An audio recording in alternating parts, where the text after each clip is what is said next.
Hello guys, and welcome back to my channel. If you're new here, I am Amaka of SKYBELLE Beauty. If you're a returning subscriber, you're most welcome. If you're not yet following me on Instagram, please do so, as I post things that you will not necessarily see here on YouTube. It's always lit in my Insta stories, so do follow me on Instagram. I will leave my handle across the screen, and the direct link to my Instagram is in my bio, so do check it out. Without wasting much time, let's get started. Let me just be honest, most of the time I bought this product based on the hype around it, based on the fact that almost everyone was reviewing it and giving it positive review that, oh, it's amazing. And I was like, hey, I mean, everybody cannot be lying, right?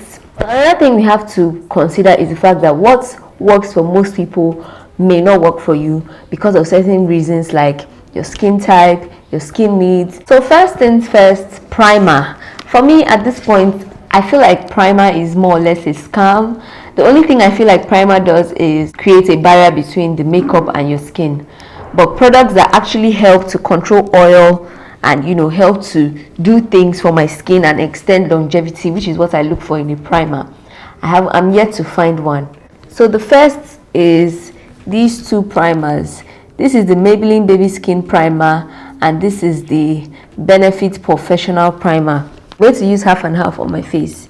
Now these two primers, they were highly raved about. I mean, for the Benefit one, I know how the internet went haywire when these launched. In all honesty, it didn't do jack for me. I can't even stand it on my face. I'm sorry guys, I just have to take it off. It has been in my away jar for a long time, so I don't know if it has expired or what, but it feels so sticky and so greasy. I guess we're just going to stick to the Maybelline Baby Skin Primer. I mean, it has that silicone primer feel, which I really dislike in a primer. The only thing I noticed with the Maybelline one is that it kind of gives this blurring effect, slight blurring effect to your skin. It does fill my pores, but aside that, it doesn't control oil. And if I'm oily, my makeup starts to break down. Feels almost greasy on the skin. This is why I love the Tatcha Silk Canvas. It doesn't have that primer feel. It almost feels like a moisturizer, and it kind of mattifies your face and it evens out your complexion. Like, that stuff is gold in a jar. Moving on to foundation, I have two foundations that I dislike. This is Colourpop No Filter Foundation and the Zaron Healthy Glow Foundation.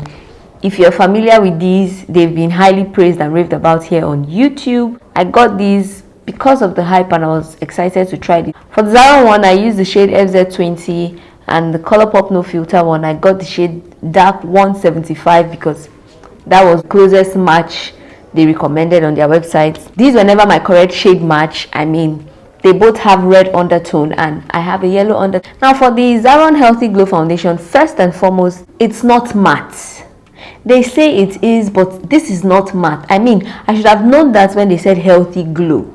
But oh well, if you know me, you know I love matte foundation because I have oily skin and I need something that would help to control the oil, not add to it. I'm already going to shine and glow. I don't need additional shine. One other thing I dislike about this foundation is it is so heavily fragranced. Like, literally, it smells like a body splash. When I open this, it's almost as if I am smelling a perfume. It's so heavily scented, and I don't know the reason why. I mean, it's not necessary. This is foundation. Why should it have this heavy scent? Almost like a perfume. I mean, there are people who have allergic reactions to scented products. If you're one of them, please stay away from this foundation. You are going to absolutely hate it. So I'm going to do one side with the Zaron foundation.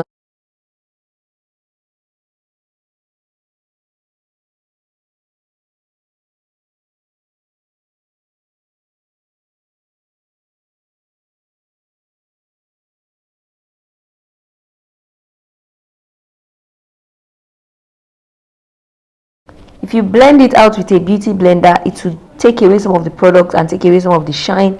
But when you use a brush, that is when you will know that this thing is not anywhere near matte. Now, I know on camera it may look decent and all that, but I can see this orange red undertone in the foundation, and it's not my undertone. the shade is okay, but the undertone is wrong. It looks matte and it looks okay, but in person it's a no. I do like the squeezy tube. It's going to be great if you put it in your makeup kit. Moving on, the Colourpop foundation. I'm just going to pump it on the back of my hand. This one is super dark. Like, I don't know if you guys can see that, but and it says it's matte, no filter foundation. It says it's matte, but this is nothing near matte. This is a dewy foundation. See how dark it looks on me, and the undertone is off. When I blend this using a brush, you'll see how dewy it is. This is more dewy and this is more full coverage. This is light coverage and it's an absolute fail. Guys, I look so dark. Now for concealer, I do not have one that I hate. However, when I got the P.Louise eyeshadow base, I was a bit disappointed because I wanted something really light that would help me to really give a really defined base. I got it in the shade Room of 5 and it's not a bad product. It's just that I didn't like the fact that the shade was too dark for me. It didn't give me that highlighted look or that really white base for my eyeshadow. I don't know if that makes any sense, but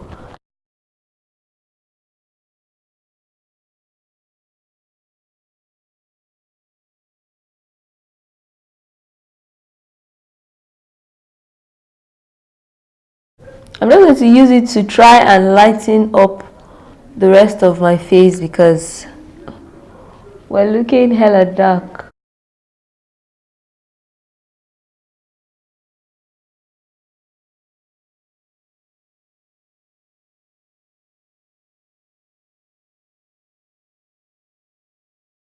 For setting powder, I know I use this all the time on my channel. This is the Colourpop No Filter Setting Powder in the shade Banana. Unfortunately, guys, it made it to this list because when I got it on the website, it looked very yellow and it looked like, oh, it was going to be a banana product. But when it arrived, it was almost like a translucent powder with a little tiny hint of yellow, and that's how it applies. It applies like a translucent powder, and I find that I can't bake with this. A setting powder that you cannot bake with. I cannot bake with this because if I leave it for anything more than 2 seconds, it's going to leave a white cast. Immediately I apply it, I have to buff it off immediately. Now if this product was all yellow, I probably won't have a problem with it, but being that it's almost stark white and it leaves a white cast, especially in pictures, the flashback is crazy. Unfortunately, it's a great product, but it made it to my products I don't like list. Also, my face, I'll use the Black Opal Stick Foundation. I don't particularly hate this product at all. It's just a little bit too dark for me. So I'm thinking of getting beautifully bronzed. I just use the slightest amount when I'm using this product.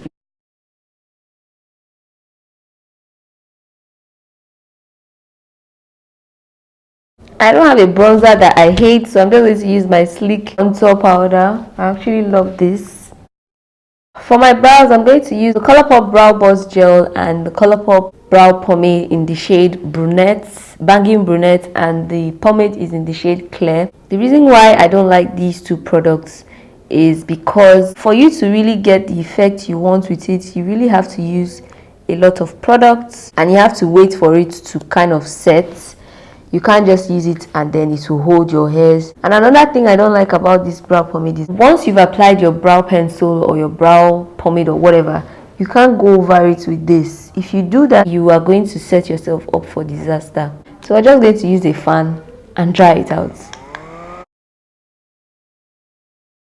And for the brow pomade, the reason why I do not like this brow pomade is not because the formula is bad or anything. It's too dark of a shade for me. I was thinking, okay, if I use the shade Banging Brunette for my pencil, then brow pomade that has the same name will be the same color. And that wasn't the case.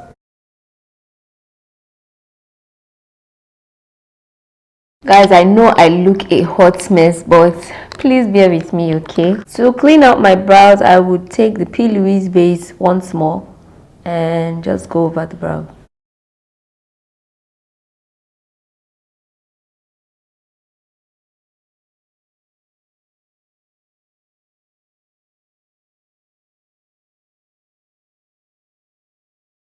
For eyeshadow, I'm going to use the Zaron eyeshadow palette. The name has cleaned off, but I don't know if you can see.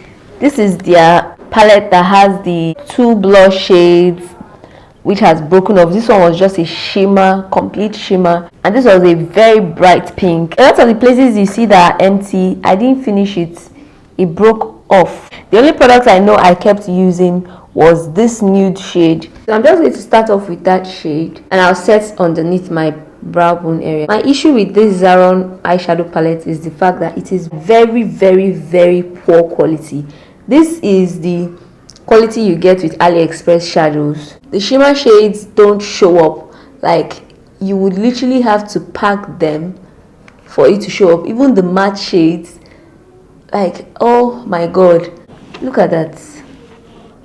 I don't know if you can see that. So dusty, so poor, like the quality is so bad. This is a typical example of you get what you pay for. There's no transition color, there's no, like, the color story is horrible. The products itself, they are bad. The shimmer shades, it's almost like after you rub your hand, it sediments. This is horrible, guys. Zaron needs to discontinue this. I'm going to set all over my lid with this nude skin tone shade and just hope to God that we are able to create something decent. Now I'm going to take this burgundy shade and I'll place that in my crease.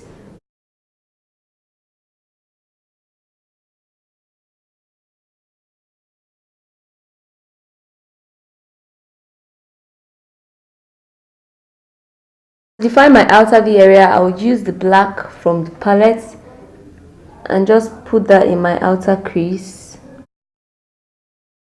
The black eyeshadow is so patchy and oh my god. To be sincerely honest with you guys, this is one of Zaron's worst products. I haven't tried all their products, but this, it needs to be discontinued with the speed of light.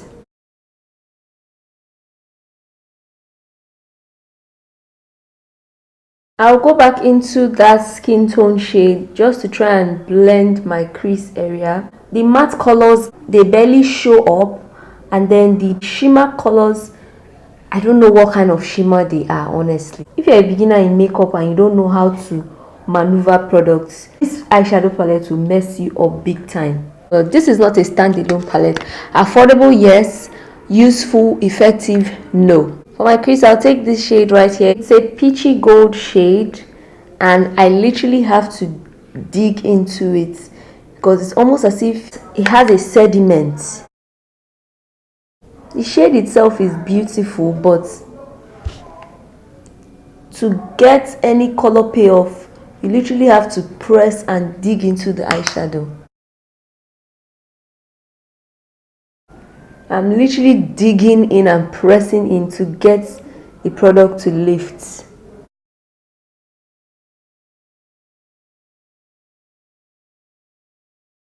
Unlike my Colourpop shadows that you just swipe a little and it glides on like butter, you literally have to dig into the product for you to get some form of color payoff. The shade is actually very beautiful. Like this particular shade is actually very gorgeous, but the product is horrible. If you look at my brush, you see how much product is packed on there. Like, that's how bad it is. For my lower lash line, I'm going to just run these two colors, the black and the burgundy we used in the crease. I will just run it across the lower lash.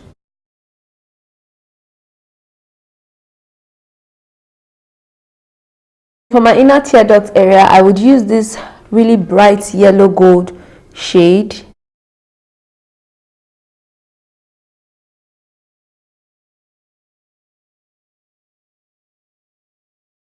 To line my eyes, I would use my Milani Eyetech Extreme. Now, I know you guys have seen me use this a lot on my channel, and I really liked it because of the felt tip applicator and how long it was and how sharp and defined it looks. But the problem I find with this is the actual product itself doesn't get to the tip of the pen, which is counterproductive. I have to press it against my hand for the product to come out, and then I brush it on the tip. That way I can use the brush and do a really defined inner corner liner. Now it's great to lay it flat and draw a quick line and run it across, but it's horrible when you want to use the tip and get precision. Is it black enough? Yes, it's okay, but it's not the blackest on the market.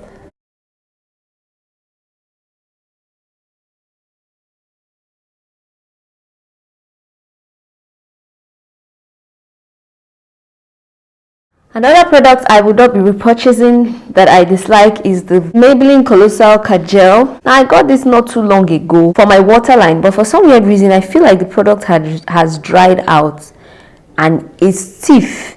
So I literally have to warm it up at the back of my palm before I can go into my waterline, and I still don't get that color payoff. The first time I used it, it was really black and it really gave me that dark look, but now I have to literally run it over and over across my eyes. For the lash glue, this is the duo lash glue. This is the clear one. I've used the black one, which is also fine. I just don't like the fact that it makes the band look thicker than it actually is. This takes too long to dry. Because it is white, it comes out white. You can't really tell when it has become tacky and when you need to put it on your eyes. So all through the tube I have struggled with this lash glue. The black one, when it starts drying, it starts to turn kind of blue. But this one, since it's already white, it doesn't change color when it's drying. So I literally have to do guesswork to know that this is dry. I'm just going to put these down and put on my hand fan to dry it out. For mascara, this is the Colourpop BFF Mascara. This is their volumizing mascara. And I was really excited to see that Colourpop had released something other than an eyeshadow. And I really like the shape of this mascara, like the mascara wand. It looks like the Better Than Sex wand. However, I know it's a volumizing mascara, but it is so messy and so much comes out, and then I have to do this to take off the excess product from the bristles. It clumps up my lashes so much. I mean, I already don't have a lot of lash hairs, but this is so clumpy. Oh my goodness.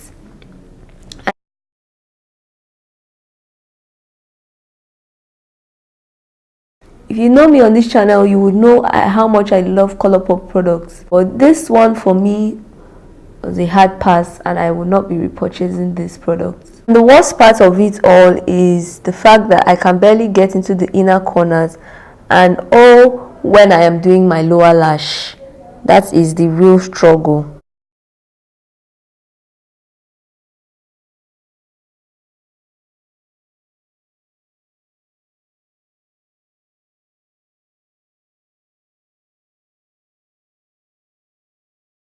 This is the Milani Amore lip cream in the shade Loved number 12. Zaron lip liner, the cappuccino lip liner. I love this stuff so much, actually. I mean, I haven't had great luck with Zaron products, but this is actually very good. It's an absolute gorgeous combination. Please ignore the sound in the background. I don't know what they just switched on right now. Whenever I wear this lipstick, I like to pair it with the sleek blush in the shade Sahara. It's unfortunately broken, so I can't really show you guys on camera, but this is a really gorgeous blush for darker skin tone.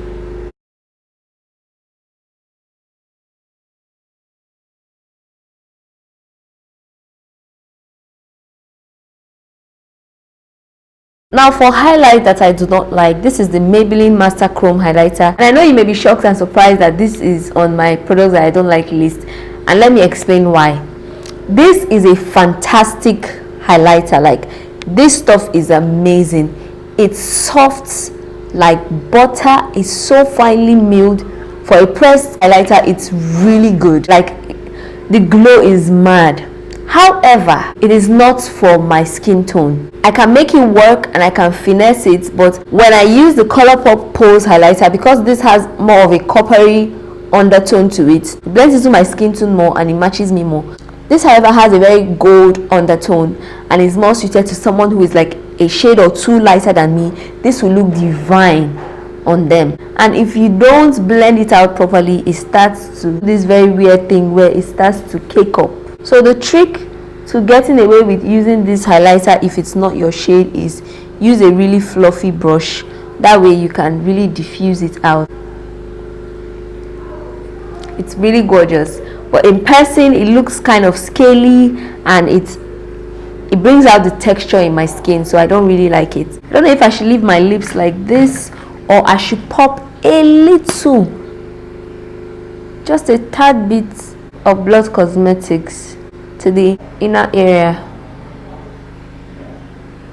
Yes, if you don't already know, Blood Cosmetics Gloss Like a Boss lipstick, lip gloss in the shade Lipstone, my absolute favorite. Is the most gorgeous peachy nude ever. So I'm going to apply my falsies and we'll be right back.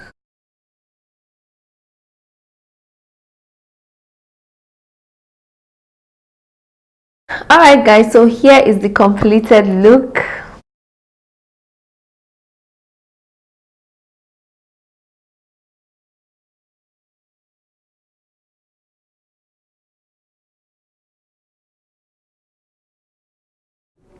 Thank you guys so much for watching. Thank you for sticking with me to this time. If you found this video interesting, helpful, fun, please don't forget to like, comment and subscribe, and I will see you guys in my next video. Sound off in the comment section what you love the most about the look, the hair, the eyes, the lips. Tell me what you love about the look, and I will see you in my next video.